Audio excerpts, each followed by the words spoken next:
Hello and welcome to this edition of Planet Hope here on France 24, the programme dedicated to the United Nations Millennium Development Goals. This week we're in Bhutan looking at what the tiny country has termed gross national happiness. It's how the government measures the success of the country. And it sounds ideal. Wouldn't life be better for everyone if there was less emphasis on money and markets and more on how we actually feel? Well, our correspondents have been to Bhutan to find out for themselves just how happy people there really are.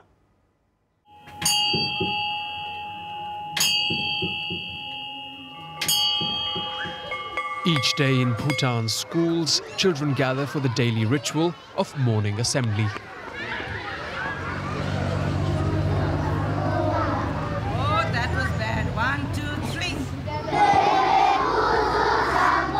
Standing straight for 15 minutes isn't easy for children so young.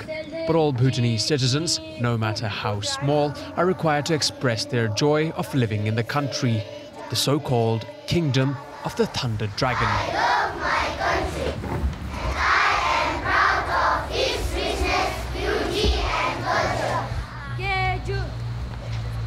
The morning assembly in the schools is very important because we inculcate the value of prayer, that they should love their country and they should be a good human being in order to serve the country as a productive citizen.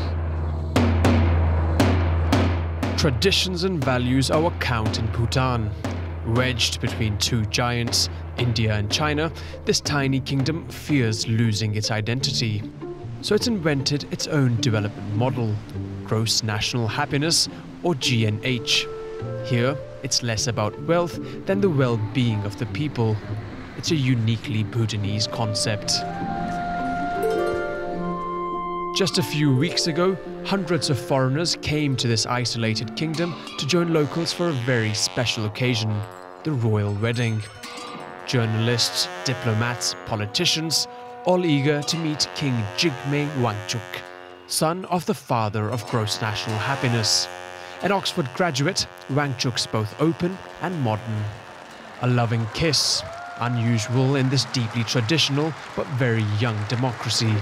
A record 30,000 Bhutanese came to witness an historic moment, including high-ranking officials like Dasho Karma Ura, the man who measures the country's happiness.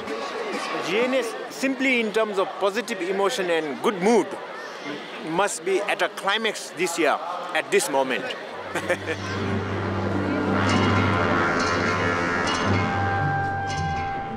The next day, a little cottage deep in the forest, just a few kilometers from the king's palace.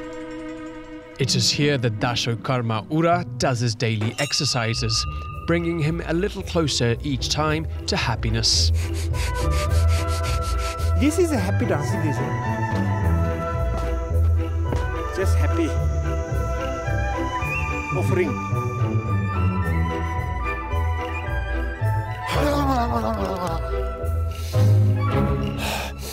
It's a workout which may seem a little comical, but there's nothing funny about Karma Ura's philosophy. Around the world, we have social breakdown, environmental destructions, cultural disappearance, and all these things broadly affects individuals' sense of contentment, So, His Majesty the King kind of provided GNH as some kind of anchor against all these changes. Everything begins as a utopia, actually. There are many people who tell you it is impossible. They are against our happiness. But Karma Ura is not prepared to let go. Every year, he undertakes the very serious business of calculating the country's level of happiness in this rather modest little office. This is our general office. In fact, 5 of them are working here. In this place, we calculate happiness for whole country. Which place is happy, which section of the society is happy, which is not happy, why it is not happy. These researchers have travelled all over the country to interview more than 7,000 inhabitants. That's 1% of the population. They've been asking more than 240 questions. This is the happiness question. On a scale of 0 to 10, I consider myself to be like 0 is not a very not a happy person, and then 10 is very happy person. And then second question is, do you feel responsible for conserving the natural environment? The survey even tries to find out about people's feelings. For instance, how often compassion occurred to your mind in the past few weeks? The more positive emotions that you felt, the more happier you are, and the more negative emotions you felt in the past few weeks, it shows that the less happy you are. The happiness survey is an unusual concept, but it's gaining something of a global following. Recently, some German businessmen visited this office to apply some of its findings to their company. Researchers here calculated Bhutan's happiness index at 0.64, an abstract figure, but not for the Bhutanese. I feel that though our GDP is not very high amongst the southern, Asian countries, we do have a lot of GNH in our country. But the challenge for us now is to preserve it and to, try to cherish it, that it doesn't get lost with globalization. Bhutan is keeping globalization at bay with a series of strict rules. By law, 60% of the country's forests must be protected. Polluting industries are banned. Tourism is limited and the borders are closely monitored. Television and internet were only allowed 10 years ago.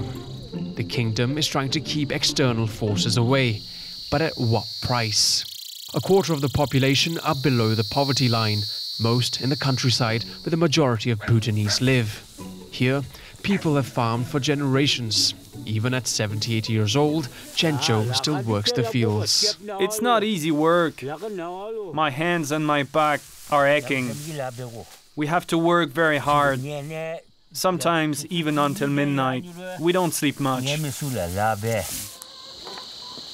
His income is only 450 euros per month, but his family own a big house.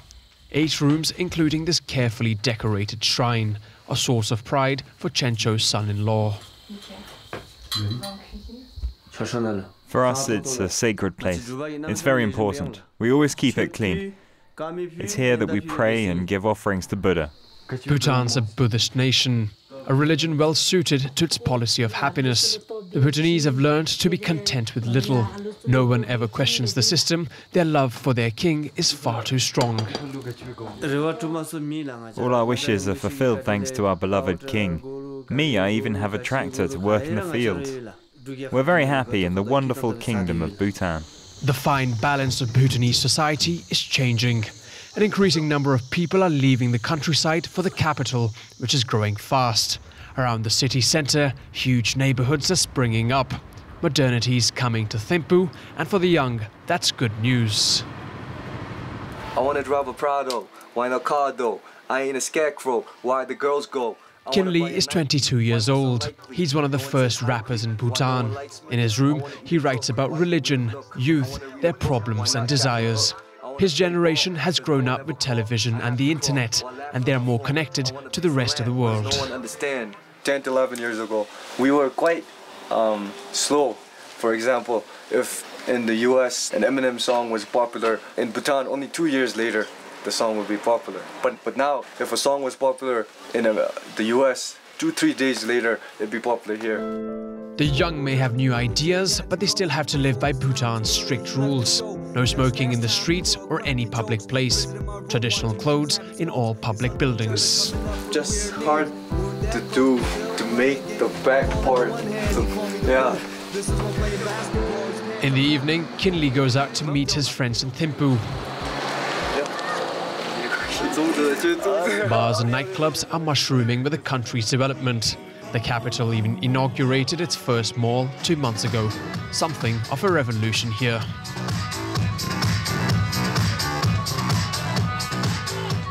The first escalator in Bhutan.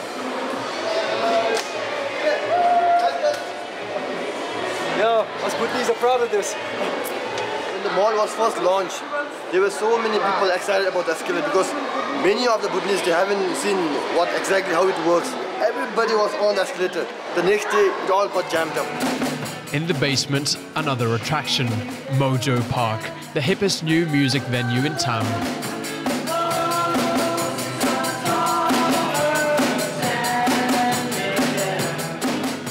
Later in the night, Thimphu's young hit the town in jeans and trainers to meet for a drink, far from their daily concerns. You have a different personality during the day and another personality at night. For example, during the day, we wear our clothes and go to work and follow the daily routine. And at night, like other Western developed countries, we go partying.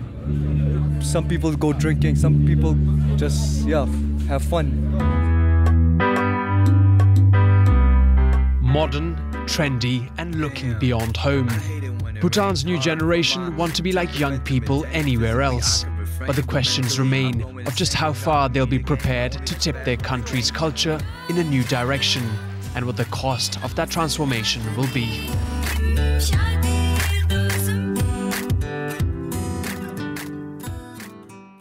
Well, that's all for this edition of Planet Hope. Don't forget you can watch this programme again and all our other reports by logging onto our website. That's france24.com, france24.com.